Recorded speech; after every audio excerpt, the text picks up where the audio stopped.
एक ऐसी बस जो अचानक से गायब हो गई और जब ये बस मिली तो लोगों के होश उड़ गए और जब इसके पेट्रोल टैंक को खोला गया तो इसमें पेट्रोल की जगह खून भरा हुआ था।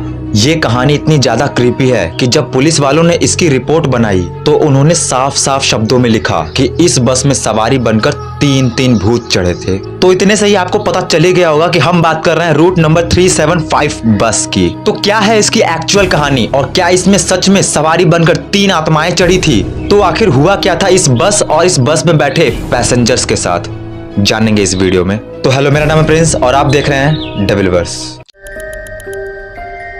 14 नवंबर 1995 की रात थी। बस रूट नंबर 375 बीजिंग से फ्रेग्रेंस हिल्स की तरफ जा रही थी। ये उस रूट की लास्ट बस थी। बस में मौजूद थे एक ड्राइवर, एक लेडी कंडक्टर, एक बूढ़ी औरत और एक नौजवान लड़का। तभी ड्राइवर को रोड के साइड पर 2 शैडोज दिखती हैं। ड्राइवर बस रोकता है और वो 2 लोग बस पे चढ़ते हैं। एक्चुअली ये 2 लोग नहीं बल्कि 3 लोग थे, जिसमें से एक दोनों के बीच में लटका हुआ था, मानो उसकी मुंडी टूट गई हो या फिर वो बीमार हो या फिर नशे में धुत हो।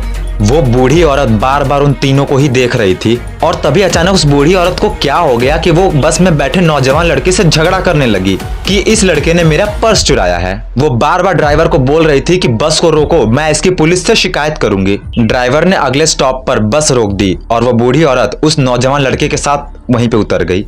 वो नौजवान लड़का बार बार बोल रहा था कि दादी, मैंने आपका पर्स नहीं चुराया है। तो इस पर वो बूढ़ी औरत बोलती है कि बेटा, मुझे पता है कि तुमने मेरा पर्स नहीं चुराया, मुझे तो बस उस बस से उतरना था और साथ में तुमको भी उतारना था। तो इस पर वो नौजवान लड़का बोलता है कि आखिर क्यों, हमारा स्टॉप तो अभी बहुत दूर पर है। तो इस पर वो बूढ़ी औरत ने बोला कि वो जो 3 लोग बस में चढ़े थे वो इंसान नहीं बल्कि भूत थे।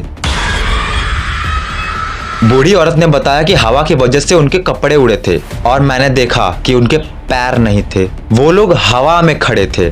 इसके बाद इन दोनों ने इसकी जानकारी पुलिस वालों को दी। पुलिस वालों ने पहले सोचा कि शायद ये बुढ़िया सठिया गई है और इन दोनों को अपने अपने घर भेज दिया। पर अगले ही दिन इस बस के मिसिंग होने की रिपोर्ट दर्ज हुई और पुलिस वालों का दिमाग ही घूम गया। 2 दिन बाद पुलिस वालों को खबर मिली कि वहां से 100 किलोमीटर की दूरी पर एक लावारिस बस मिली है एक तालाब के अंदर। जब पुलिस वालों ने इसे चेक किया तो पाया कि ये तो वही बस है जो उस रात गायब हो गई थी।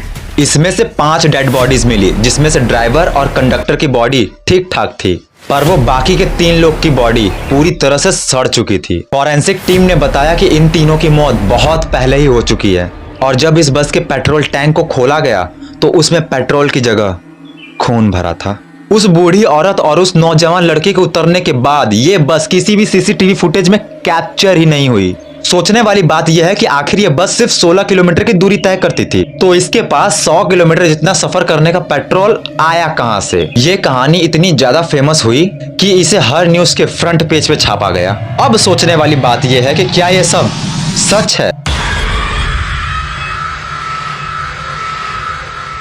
सबसे जरूरी बात, इस कहानी में एक्चुअल हुआ क्या था और इसकी असली स्टोरी क्या है, ये ढंग से किसी को पता ही नहीं। अगर ये रियल स्टोरी होती तो इसके एविडेंस, डॉक्यूमेंट्स, न्यूज आर्टिकल्स या कुछ तो प्रूफ मिलता, पर इसका एक भी एविडेंस मौजूद नहीं है। इवन इनके कैरेक्टर की पहचान भी सही से नहीं हुई है।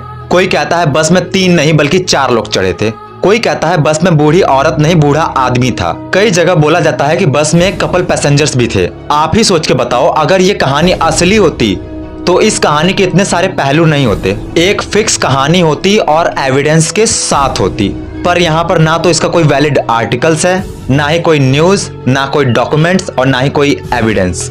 और साइंटिफिकली देखा जाए तो 16 किलोमीटर की दूरी तय करने वाली बस बिना फ्यूल के 100 किलोमीटर तक की दूरी तय कर लेना और फ्यूल टैंक में पेट्रोल की जगह ब्लड का मिलना सब बकवास है। अब ये मत कहना कि उस बस को वो आत्मा इतना दूर तक लेके गई। तो आई होप आपको रूट नंबर 375 की भूतिया बस की कहानी समझ में आ गई होगी। तो अगर आपको वीडियो देखने में मजा आया है तो हम जैसे छोटे क्रिएटर्स को सपोर्ट कर दो। बल्कि हम मिलते हैं नेक्स्ट वीडियो में किसी और टॉपिक के साथ। तब तक के लिए गुड बाय।